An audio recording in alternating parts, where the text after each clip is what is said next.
Pues yo como secretario de Hacienda en esos últimos meses, bueno, pues yo viví momentos de verdadera angustia porque lo que yo veía que estaba sucediendo en la economía, que creo que era lo que estaba pasando en realidad, no tenía una acogida favorable por parte del jefe del Estado. Yo le decía al presidente hay que bajar el gasto y él me decía que no era posible bajar el gasto porque había muchas necesidades insatisfechas. De bueno, pues hay que atender este nivel de pobreza y la manera de hacerlo es gastar. Pero uno no puede gastar lo que uno no tiene. El gastar por encima de los propios medios trae como consecuencia un alto déficit en el gobierno, inflación y consecuencias que incluso paradójicamente lo estamos viendo hoy en día en los países europeos. Si la crisis que estamos observando el día de hoy en Europa, en Grecia, en España, en Portugal, en Inglaterra, en Irlanda, pues es mucho eso. Los señores se acostumbraron a gastar lo que no tenían. En ese caso, bueno, pues el petróleo en ese momento, el mercado petrolero era un mercado de vendedores. O sea que estábamos bien. Pero, pues el mercado petrolero es altamente volátil y de repente se convierte en un mercado de compradores. Ahí te voy este dato. Y lo recuerdo muy bien porque pues me llegó muy adentro. El precio promedio de exportación de petróleo mexicano en el año 85 fue de $25 el barril. En el año 86 ese precio promedio fue de $11. Es decir, se nos cayó a menos de la mitad. Entonces yo frente a esa circunstancia, como secretario de Hacienda, le proponía al presidente de la Madrid que pues había que hacer lo que hace cualquier persona, cualquier familia, cualquier empresa, cuando se le cae el ingreso. Bueno, trata de recuperar lo que ha perdido en el ingreso y si no puede, pues lo que tiene que hacer es bajar el gasto, lo que vulgarmente se dice apretarse el cinturón.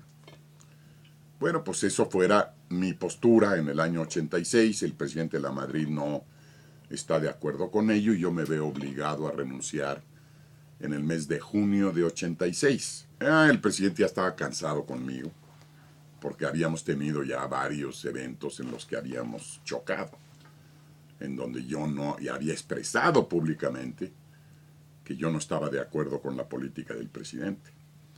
Y eso en la época del presidencialismo mexicano, pues como que no se valía.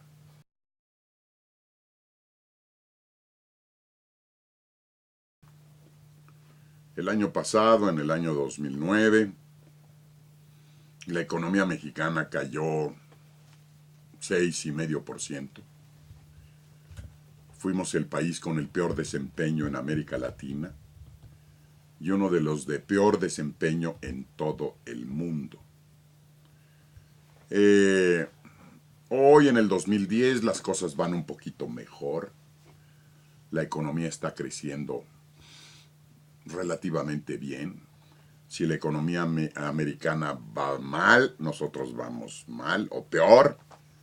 El viejo dicho aquel de si a Estados Unidos le da gripa, a nosotros nos da pulmonía. Es cierto.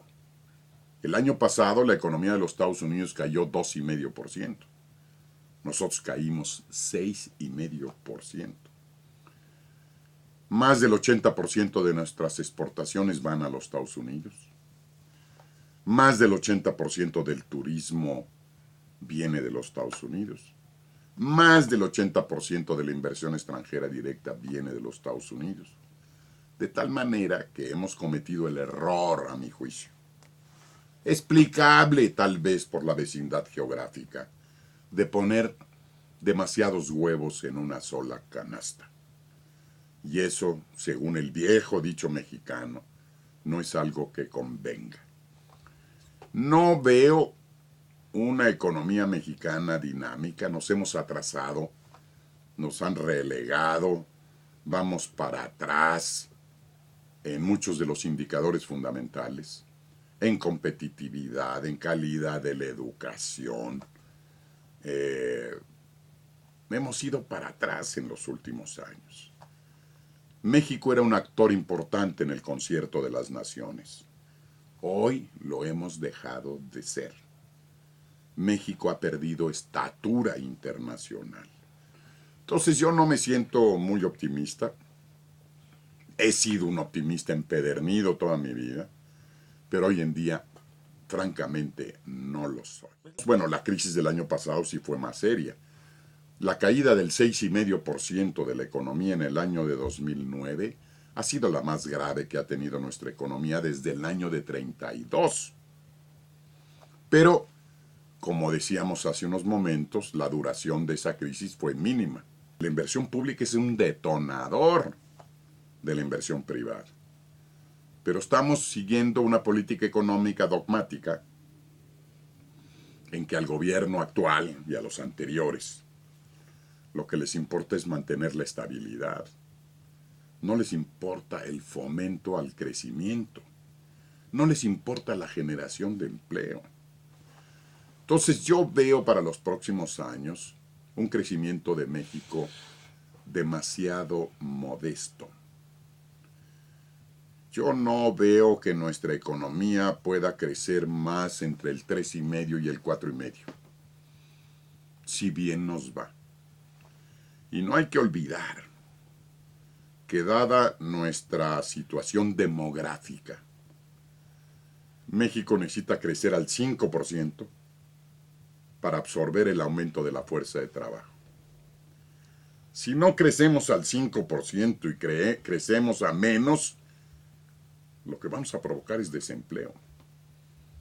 Un desempleo adicional a los 2,5 millones de gente que no tiene empleo en este país nuestro.